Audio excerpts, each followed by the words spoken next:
Hey guys, I've been thinking based on the last few videos I've made, what can we do to have metal continue and have it be actually progressive, have it actually break boundaries, and have it not be easy to emulate so that people that don't actually care about metal aren't going to jump on and try to emulate it, and how can it not be marketable? Because, I mean, everything including noise is marketable. Noise is marketable because edgelords think, oh, I'm listening to something that doesn't fall within your parameters of what's musically palatable, so I have more depth than you, so noise is out. So what can we do? We should go in the other direction. You know, now that modern players can't construct a single melody, we should double down, literally, and have two continuous melodies at the same time that are different from each other to create counterpoint. That's what we should do to give us that much more of a musical edge on these bands that are just thinking that they're bringing music to the table by having flashy technique but no actual substance behind what they're playing. So based on what I wanted my records to be with the death metal band I had, Ara, I wanted there to be more of a restrained musical language for the last record and have it be more like a savage death metal affair. But the second record I wanted to have be a lot more ornate with the kind of tones that I was choosing. I wanted there to be more of a tapestry of melody going on and less savagery. So for the first song on the record, that has probably the most counterpoint I've done in the band. At this stage of the game, I was about to have a second guitarist join the fray, so I knew that I could have a lot of harmonies going on that I was hearing in my head but wasn't able to recreate live. So we were able to do that for the second record, but that kind of was a little more restrained for the third. But I wanted to look at that first song. It's a very short song, but there's a lot of counterpoint going on, and I wanted to show you how I came up with what I did and talk about how I think that this could actually advance where we're at with metal and have it be actually progressive, have it actually be musical, because you don't really see it that often, even with classic metal bands. I mean, of course you see it in the band Anata, which, you know, has had a huge influence on me as a player, but I want to show you guys what I've done with this first song, Incunabulum, from the Devourer of Worlds record. I'm going to skip to the parts that are harmonized, and for the most part it's all counterpoint until the end. And the last harmony is more the notes lining up directly instead of it being completely different rhythmic melodies at the same time. And I wanted to do that to have it be really kind of hard to grasp at the beginning and then have it hammer you at the end with a melody that's a little more easy to identify. So I'm going to show you the first riff that is harmonized on the record, and it's kind of one of those you know, ridiculous carnival song melodies that, you know, a lot of people that love metal will be like, oh, you're playing too many notes, it's fucking carnival music. Well, whatever, this is the first riff on it.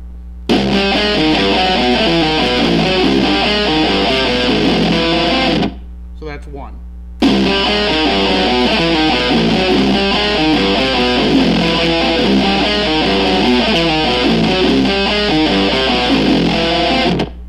So that's how it sounds repeated, and the harmony for that is not straight 16th notes like that sounded like, or 8th notes, but there's a lot more space within the notes. So I'm going to play you just what the harmony sounds like by itself, and it sounds pretty ridiculous by itself.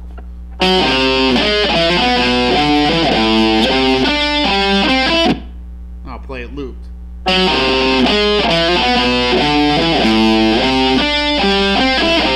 Sorry, no, I'm not.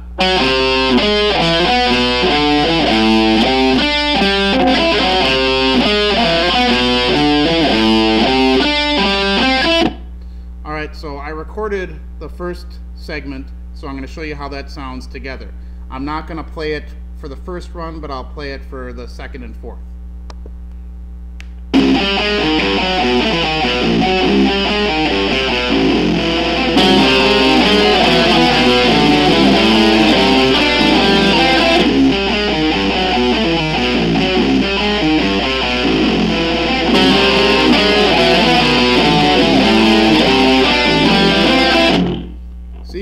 it's something that you can kind of get lost in, but the two melodies sound all right by themselves, but combined you have this huge tapestry, and it goes by fast if you listen to it on the record. I only do that one time, but there's a lot going on, and it's a lot more immersive than if there's just one melody happening. And it continues. The next segment. Let me see what I did here. Oh, it's I wanted to expand upon that arpeggiated part at the very end, and have there be an arpeggiated part at the next part right away. So I'll show you again that first riff.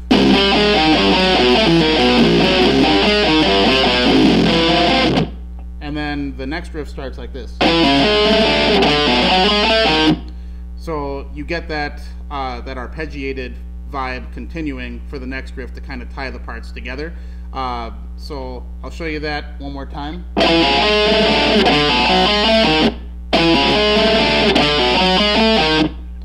And I'll show you it loop. It doesn't loop, but I'll show you what it would sound like if it's looping.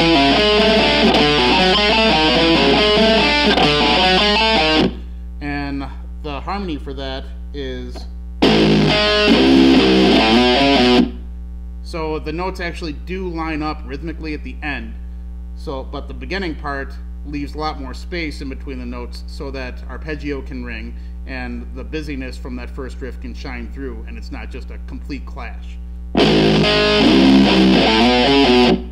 So I recorded that arpeggiated riff, and I'm going to show you what the harmony sounds like over it.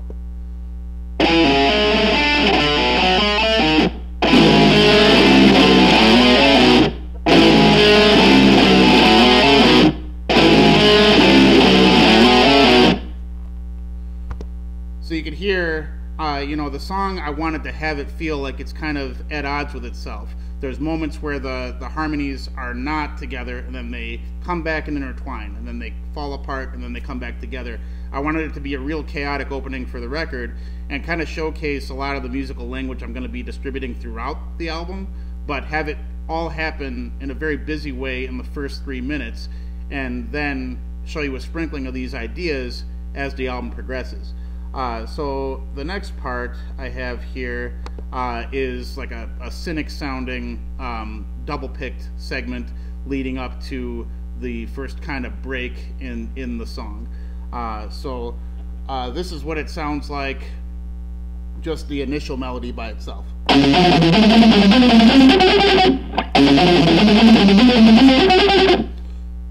So the harmony for that is, it's not quite that elaborate of a harmony compared to the other ones. It's essentially held notes in between every time the note pitch would change. So while I'm doing double picked parts, this will be harmonizing on every quarter note instead. So over this, the harmony was.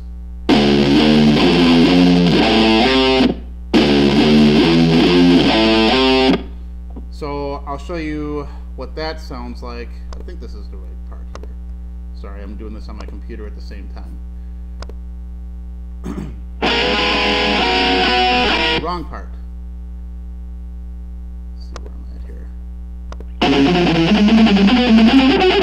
That's the one. So I'll show you what that harmony sounds like over that on the second and fourth.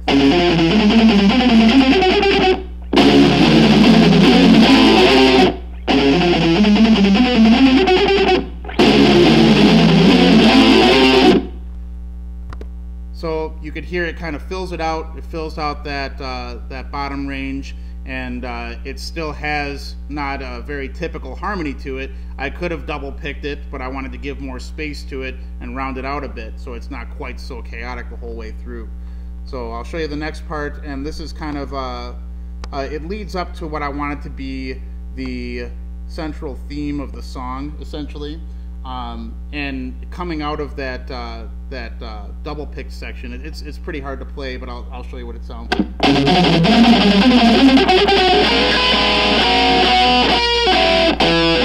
So I kind of botched it a little bit.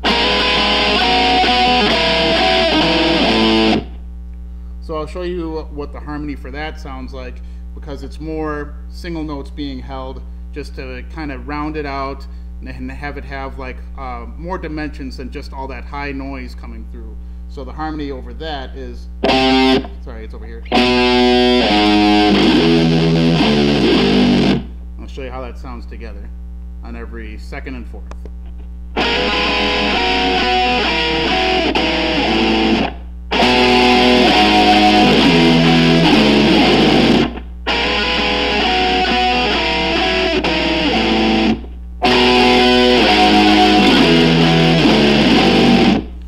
And from there we go into the kind of the main anchored theme of the song. And I wrote it like this with the two guitars together, and it kind of obscures the melody, so I split them up and it sounds a lot better. But this is how it was originally written. And I'll show you what that sounds like with them separated. So I recorded it like this. Then I have this whole tone harmony over it. And it just has so much more weight to it because the notes aren't clashing. Now that they're in separate ears, they're not clashing, because, you know, when you're running this much gain, this much distortion, the notes will clash naturally in a chord. But if you separate them left and right, you end up kind of hearing more of what the notes are actually doing. So I'll show you what that sounds like.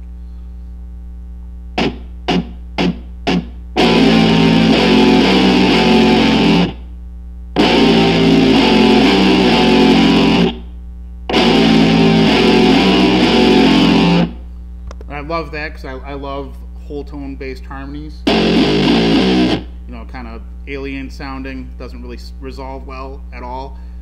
So that ended up working out well for that part. And then we get to, I'm going to show you what it sounds like, all of that together. So if you listen to it on the record, the production kind of obscures a lot of these harmonies. So I'll play the whole thing together with both guitars. And you could hear what kind of is meant to be played.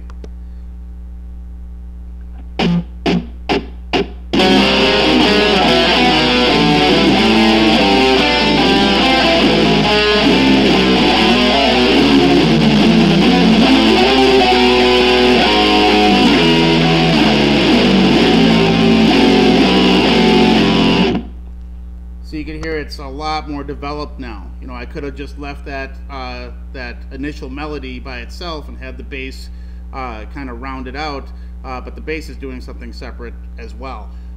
So I've kind of bludgeoned the listener at this point with a really dense musical tapestry, but it's done on purpose. I wanted this to not be an inviting affair, and metal shouldn't be inviting. That's why I think if we can all, if the people that are passionate about writing and about actually composing unique stuff that is their own voice as players, I think if we embrace this idea, we could showcase that we can get a really musical idea across while have it being completely alienating, not inviting, but still have it be smart. And it's hard to cross, you know, you don't want to go too far into the cerebral aspects of it. You don't want to lose the savagery that's inherent to metal, but this is a way I think we can get it all to come together in a way that really separates us from the rest of the pack. And it'll really showcase that a lot of the modern metal people out there are essentially pop fans that like rhythmic hip-hop shit kind of interspersed in heavy music just for the edginess of it. They don't care about real melody. They don't care about what I'm showing you right now. Not many people do, but this is something that I think can showcase our individual characters as people that really care about music as a legitimate art form. So where did I go? I recorded more shit here. Let me see what I did here. And there was obviously something else I wanted to show you. Okay, this is the last riff of the song.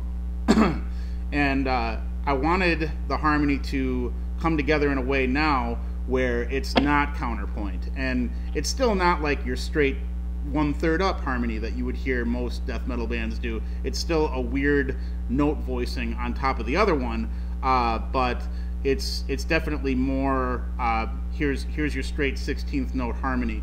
And I wanted it to be like, now that we're getting to the heavy part at the end, that the melodies aren't so you know, kind of complicated. Now it's a little simpler.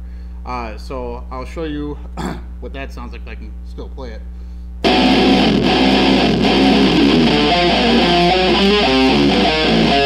So that's one.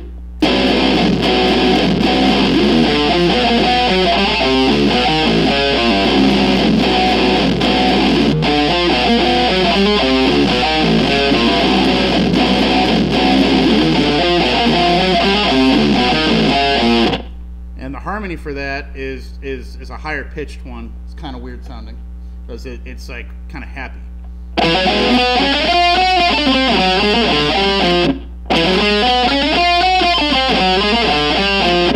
So I'll show you how that sounds together.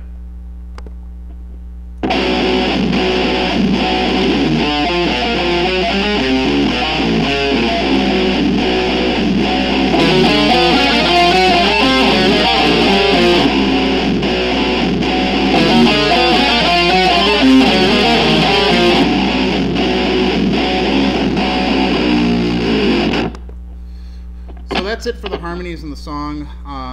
What else did I record here at the end? There's something, but I'm not sure what it is. Okay, nonsense.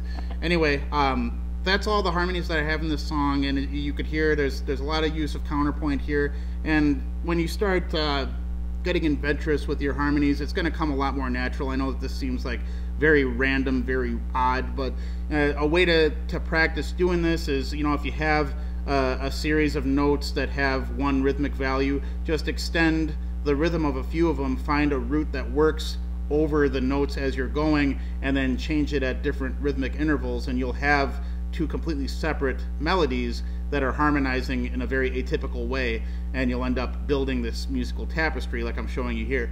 So that's about all I wanted to show you from this song and from some of the ideas I've done with Counterpoint. I do a lot more in other projects with Counterpoint. There's not a whole lot right now of Counterpoint in death metal that you don't want to go overboard with it. You don't want to lose that savage nature that you need in death metal. And because of that, there's a lot more in my other projects, but it can be utilized. And there's smaller bits of it that appear in the third record that we did. But this is the most ornate passage that I think I've done with this band regarding Counterpoint. So I wanted to show you guys that. I wanted to show you that it is something that you can work at and utilize. And I think that if we are melodically minded as metal players, as metal writers, this is something that we can bring to the table, and it could come naturally after you work at it for a bit. But obviously nothing should be forced. If this is not something in your writing that doesn't feel natural for you to do, then by all means don't do it. But I as a writer am always hearing a ton of melodic ideas at one time, and I want that to come across in what I write because that's natural to me. So if it works for you, give it a shot, see what you can come up with, and I think you'll be surprised and really into the results. It could be a lot of fun. All right, well, thank you for listening.